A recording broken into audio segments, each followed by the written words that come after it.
Kembali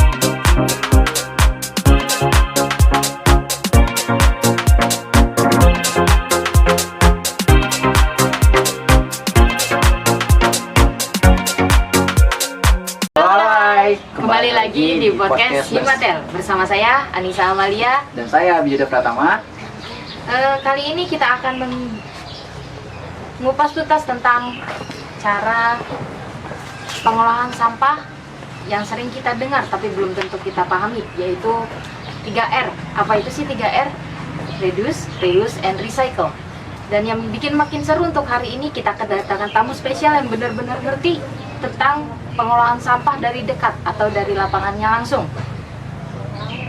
Sekarang kita udah bareng bersama Bapak Hendro.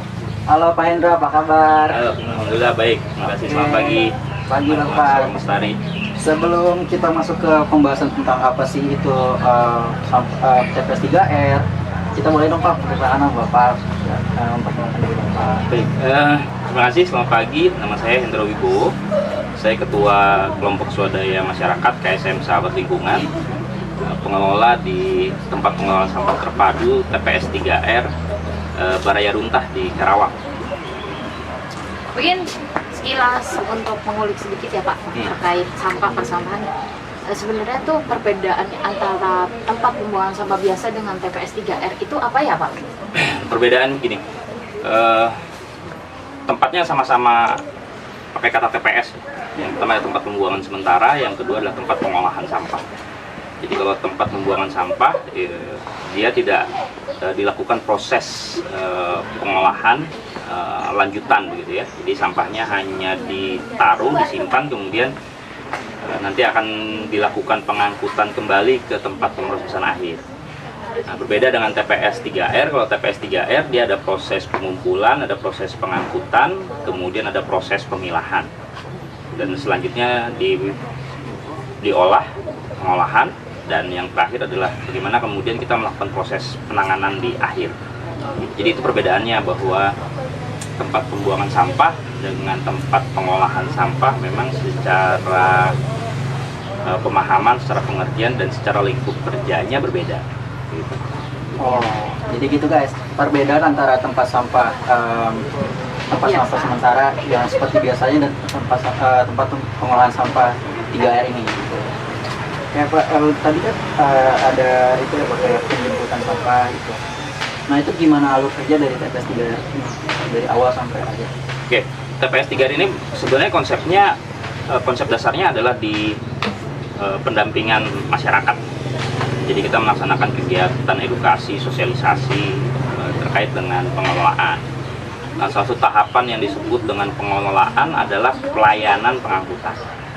Nah, kami di TPS 3R Baraya Runtah ini kita melakukan pelayanan pengangkutan bagi penerima manfaat atau kelompok masyarakat yang berada di wilayah pelayanan kita. Jadi kita melakukan proses pengangkutan, setiap hari kita lakukan pelayanan persampahannya sehingga kelompok masyarakat di sekitar layanan TPS 3R Baraya Runtah ini sudah tidak lagi melakukan proses pembuangan sampah ke ruang-ruang terbuka, gitu.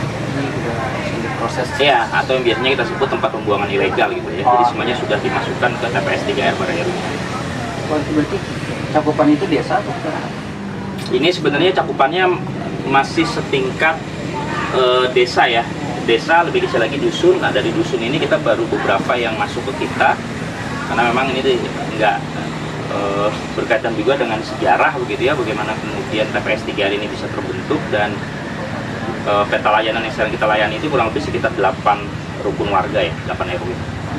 Sekitar 8 RW itu ya. Dan sampah yang dihasilkan itu setiap harinya rata-rata berapa ton?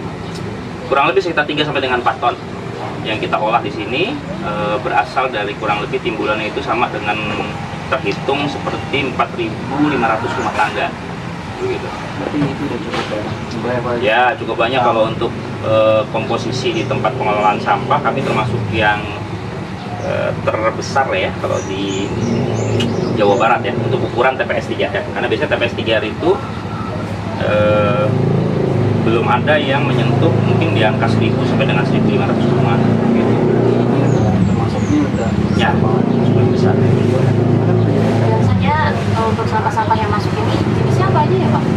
kita masuknya kategorinya itu sampah sejenis sampah rumah tangga. Jadi ada dua kategori, ada sejenis sampah rumah tangga dan sampah sejenis sampah rumah tangga. Sampah rumah tangga itu adalah sampah yang dihasilkan dari aktivitas di rumah tangga, baik itu yang berupa organik ya, organik juga dibagi dua, ada organik dapur, ada organik kebun. Kemudian ya tadi anorganik lah, biasa ya, banyak dihasilkan oleh rumah tangga dari sisa bungkus kemasan dan lain sebagainya seperti itu. Kalau misalnya contohnya untuk Anorganik. misalnya organik yang tadi kan dibagi dua ya Pak, untuk yang itu organik rumah tangga sama Organik dapur dengan organik kebun. itu contohnya apa aja ya Pak kalau misalnya seperti itu? Kalau organik rumah tangga, organik dapur, yaitu adalah biasanya sisa makanan Ya. yang dihasilkan dari aktivitas dapur, dari aktivitas makan gitu ya, jajan dan lain sebagainya yang dibawa ke rumah.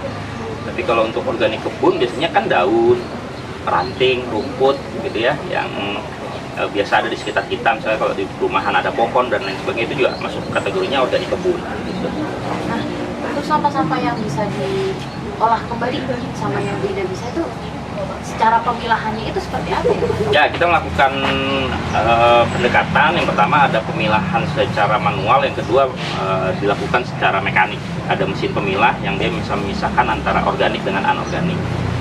Tapi sebelum dia masuk ke mesin itu, kita lakukan proses pemilahan awal di tingkat manualnya. Jadi pertama fungsinya adalah untuk memisahkan yang sifatnya besar begitu ya, yang sifatnya besar, juga menghindari tadi ada material-material yang sifatnya bisa membahayakan mesinnya juga ataupun dari tenaga pemilahnya.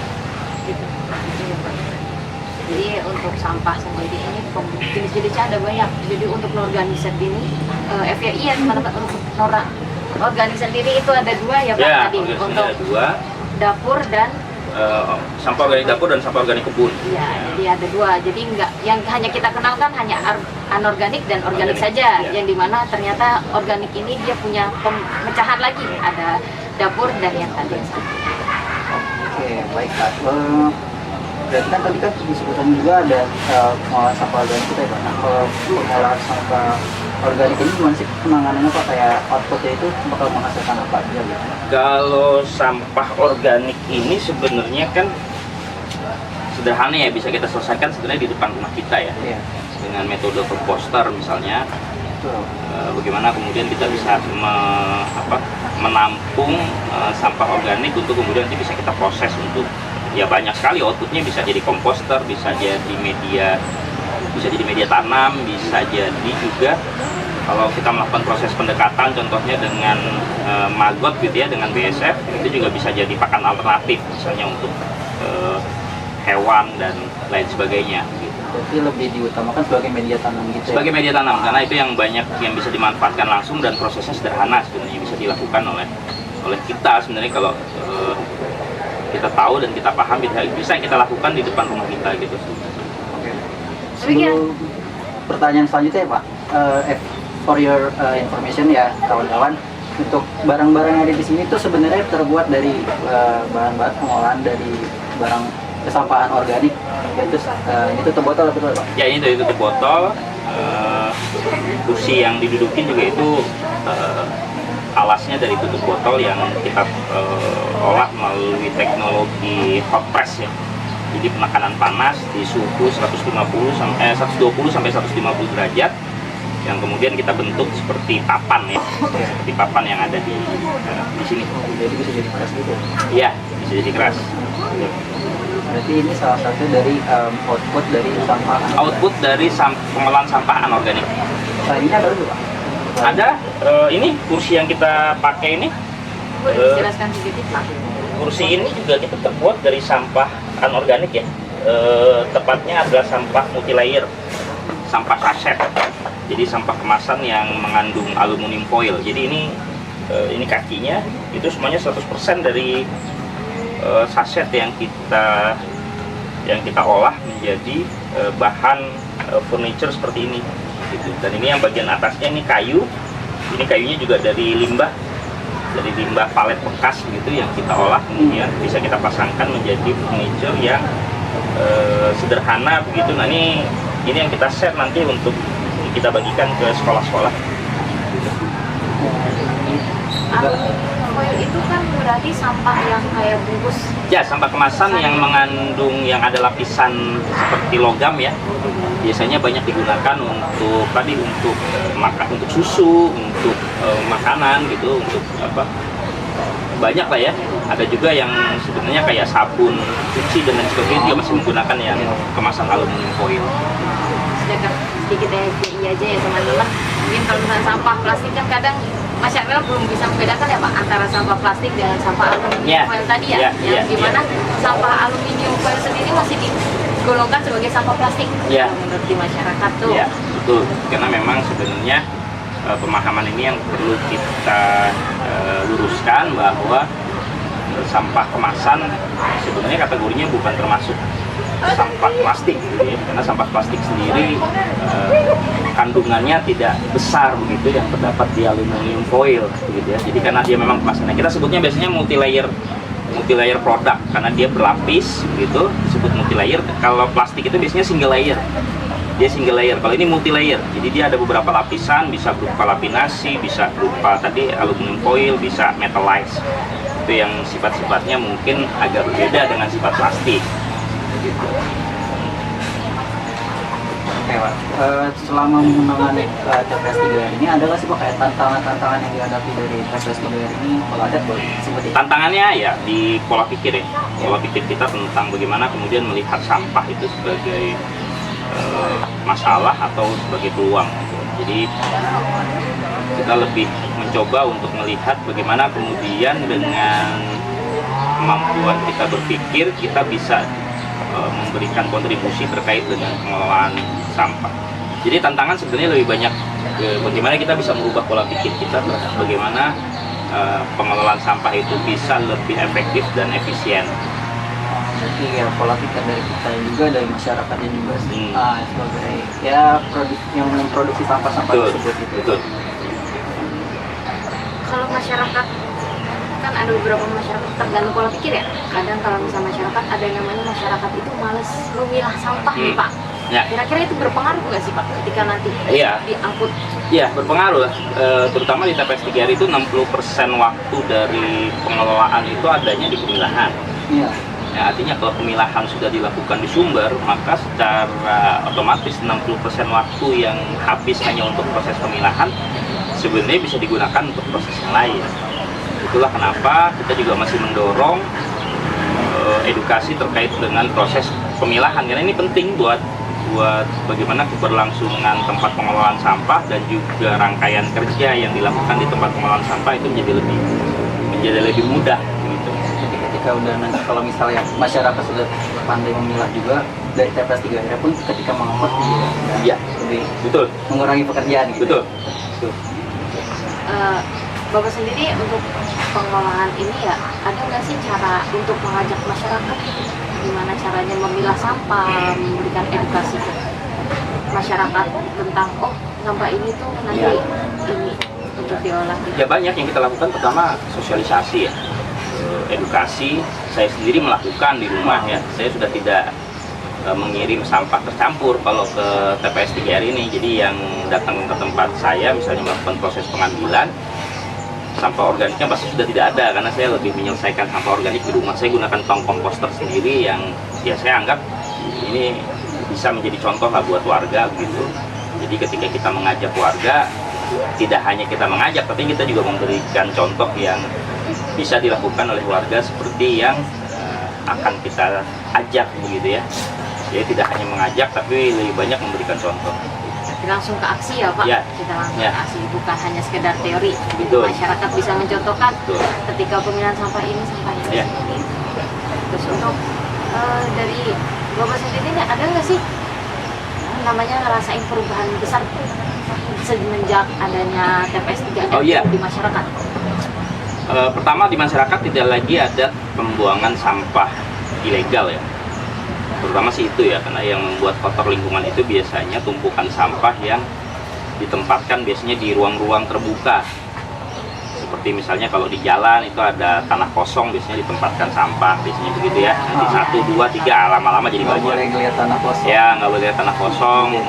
Itulah kenapa kami selalu bicara tentang ya tadi pelayanan supaya warga juga menyadari bahwa seharusnya sampah sudah bisa dikirim ke tempat atau ke proses pengolahan gitu. Cuma asal dibuang aja. Iya, tidak hanya asal dibuang, kita merasa tidak bertanggung jawab dengan apa yang kita hasilkan gitu ya. Dibuang dong malah jadi ntar yang ada numpuk dan Iya, betul. terjadi Yang lain gitu. Ya. Kakak yang mengenakan. Selanjutnya, nah ada cerita unik atau lucu nggak sih Pak dari sepengalaman Bapak Mengelola tempat ini. Banyak yang menyangka tempat pengelolaan sampah ini sebagai tempat makan. Karena ada saung-saung, ada tidak berbau ya. Iya, itu yang Tidak Itu berbau. gimana sih Pak caranya supaya Tidak banyak lalat begitu ya. Jadi orang melihat bahwa tempat ini menjadi salah satu rekomendasi dari bagaimana kemudian kita melakukan proses pengelolaan sampah gitu ya. Hanya itu aja sih, banyak yang tertipu gitu ya. Misalnya ternyata tempat ini ternyata tempat sampah gitu. Jadi ya mereka ketawa sendiri gitu, merasa bahwa oh iya ini kok tempat sampah seperti ini gitu. Jadi banyak orang yang tidak percaya kalau ini adalah tempat kita mengelola sampah.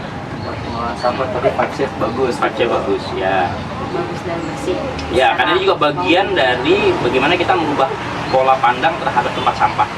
Selama ini kan orang selalu melihat kalau mau dibangun fasilitas pengolahan itu biasanya resistensinya penolakan dari warga yang berada di sekitar, bahwa tempatnya nanti akan bau, jorok, kotor dan lain sebagainya gitu ya. Nah, ternyata kami membuktikan bahwa kami ada di tengah pemukiman, jarak rumah begitu ya, tidak jauh begitu, ternyata tidak menimbulkan persoalan bagi lingkungan gitu. Jadi pas datang juga sempat heran ketika sini tuh nggak tercium bau gitu. Baunya kan terlalu menyengat lah sekarang.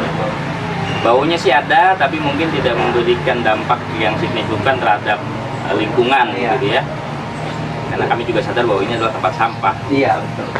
Jadi nggak terlalu mengganggu banget lah ya. Iya. Apa sih Pak hal sederhana yang bisa kita lakukan nih untuk membantu TPS 3R ini berjalan sih? Melakukan proses pemilahan di sumber.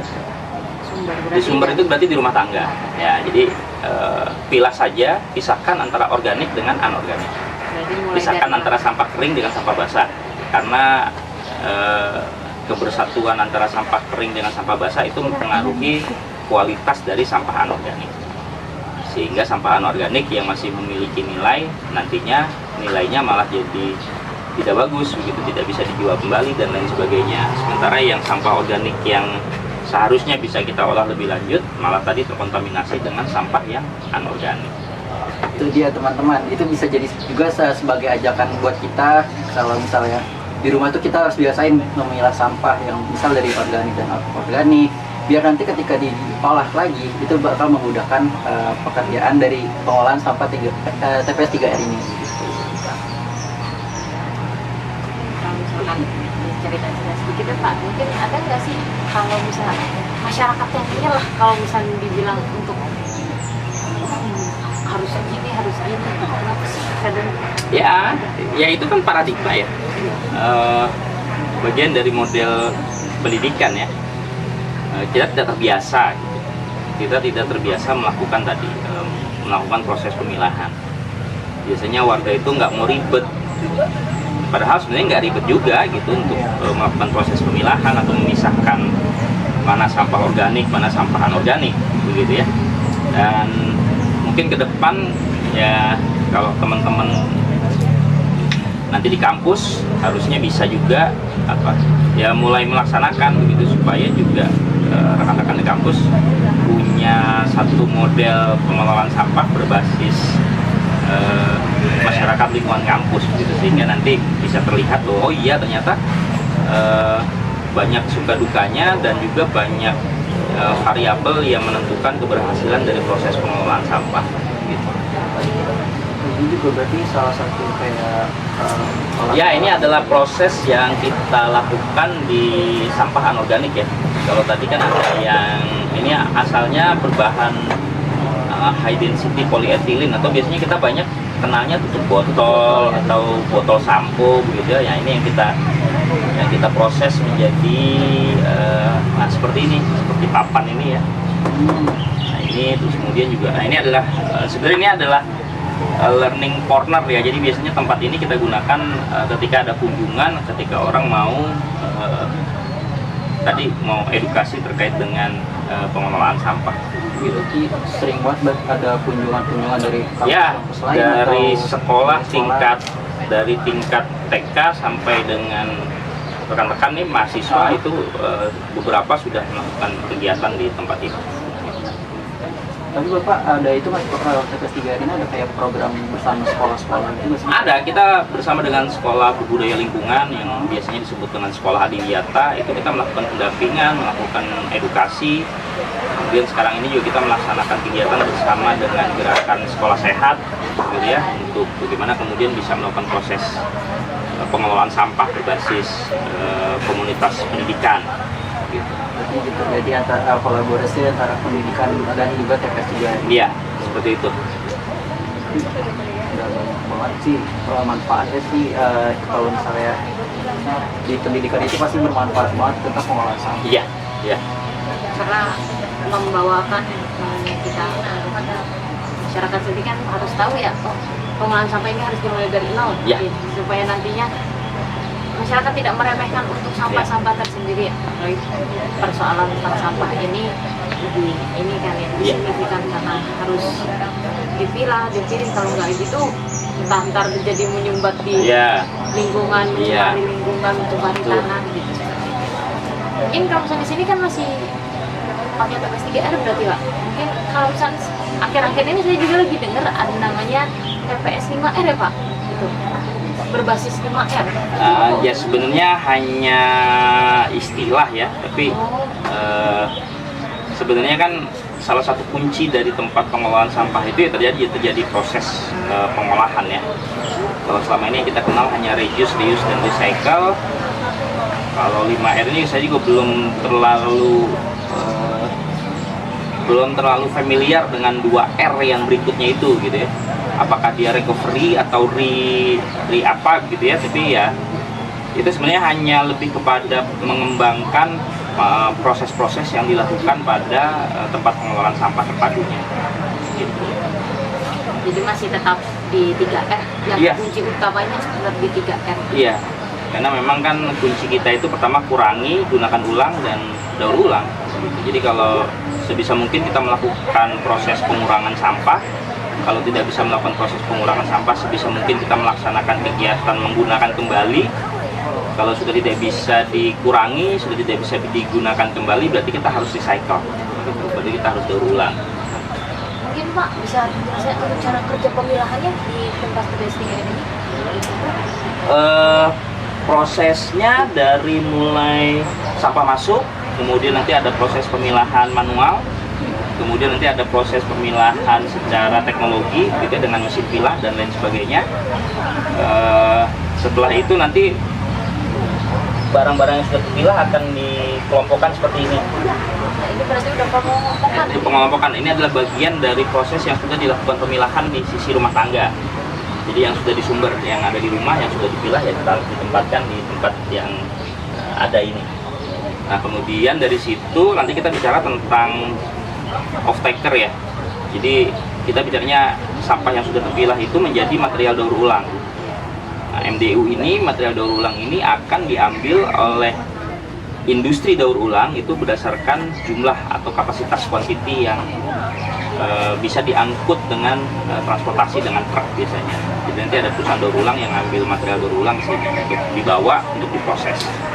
Gitu. Itu sering Pak dari perusahaan ngambil dari sini? Nah kita setiap minggu atau 2 minggu sekali atau 1 bulan sekali itu biasanya material daur ulang kita dibawa oleh industri daur ulang gitu. Ya. Berarti hasil dari pengolahan ini seperti ini juga itu bisa jadi penghasilan juga? Bisa jadi penghasilan, dan material daur ulang ini juga kan bisa menjadi unsur pemanfaatan kembali gitu. Jadi tidak hanya dimusnahkan tapi juga bisa dimanfaatkan kembali bagi industri yang menggunakan material-material yang berasal dari media daur ulang. Jadi kualitasnya juga pastinya nggak bakal kalah sih sama yang kayak dari kayu atau Ya, hanya ini kan butuh teknologi yang memang cukup mahal ya. ya, Jadi memang harusnya bisa dipersiapkan satu tempat yang dia memang berbasis teknologi untuk bisa melakukan proses pengolahan. benar-benar buat Iya. furniture. Iya, betul. Terus kalau sampah yang masuk ke sini tuh sampah apa aja Pak yang paling banyak gitu? Yang terbanyak? Yang terbanyak jenisnya ya tadi dari sampah rumah tangga yang paling besar secara jumlah kuantitas itu adalah material plastik. Sampah plastik ya, dan Ya, ya. beberapa jenis ya, dari mulai kantong kresek, kemudian air minum dalam kemasan dan lain sebagainya lah seperti itu. Kemudian yang keduanya ya sampah organiknya, gitu. Ya. Nah, itu dia udah banyak banget cerita-cerita seru dari TPS 3R ini.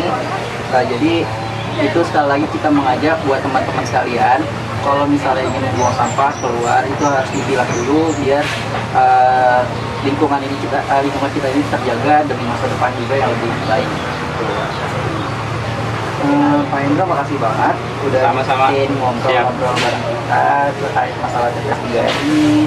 Jadi mudah-mudahan semakin banyak orang itu mendapat pentingnya dari pemilahan, pengolahan itu, dan semoga aja pembuangan sampah ilegal di Indonesia ini berkurang gitu, dan menghasilkan manfaat yang baik. Buat kalian semua yang udah dengerin, makasih. Menyempatkan kita bertemu di episode dengan narasumber kita terbaik ini, Bapak Hendra Wibowo. Terima kasih ya sudah Terima kasih. menyempatkan waktunya gitu. Sampai ketemu di episode selanjutnya. Jaga bumi, salam lestari. Jangan lupa Suara untuk- bumi. Ya, intinya salam lestari. Salam lestari. Terima kasih Bapak.